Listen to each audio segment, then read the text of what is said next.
Hello everybody, welcome to another episode of Caching with Cadgerman. Let's go hide some caches today. 4 of them.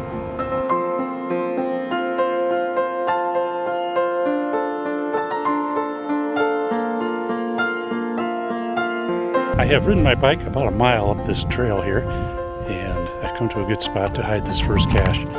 I like to hide caches in places where I most like to find them, and in this case there's a nice trail to ride my bike on. It's a nice single track, and there's some nice views here. There's also a lot of places right here to hide a cache, including in these bushes here, but there's also some rocks. I didn't want to make this cache too hard to find, so it's just off the trail, not more than 4 or 5 feet, right by this rock. You can see it there, and there's a convenient rock very close to it that I'm going to move to conceal it.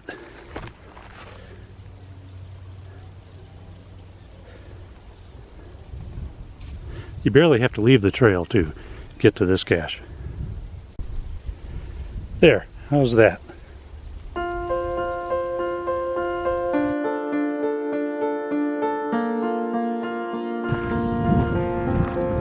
Back to the bike, and we'll head on down the trail.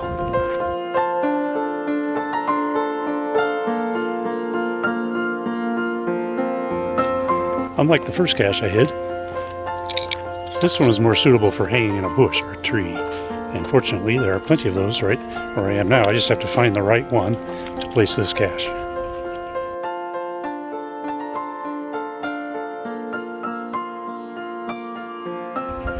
I don't want it to be too far from the trail, but I also want it to not be visible from the trail. And that doesn't look too hard right here, especially for this kind of cache.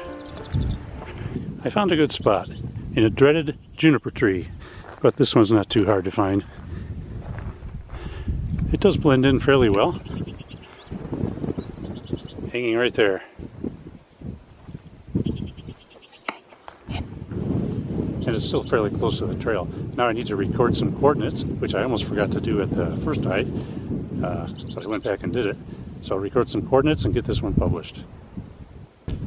I'm at the beginning of the Black Bear Trail, which is a offshoot of the Two Brands Trail, which I've been riding along so far this morning. This trail is closed this time of year, and in fact it's closed for a good part of the year due to nesting birds, raptors and such, and other wildlife reasons.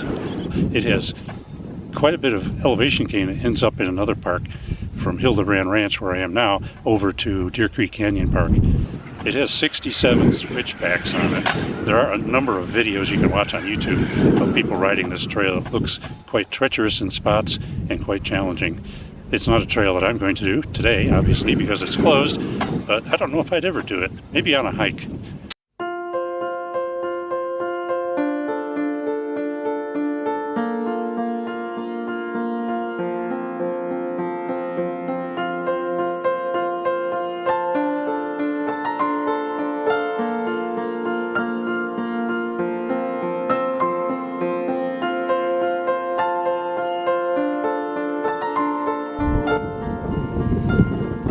Well, it's tucked in nicely here, right down in there.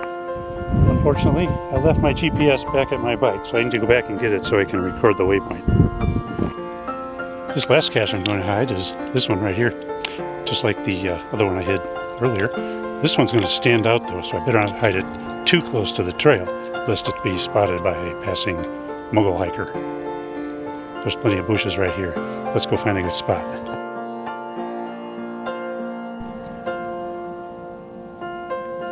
Tucked in nicely right in there.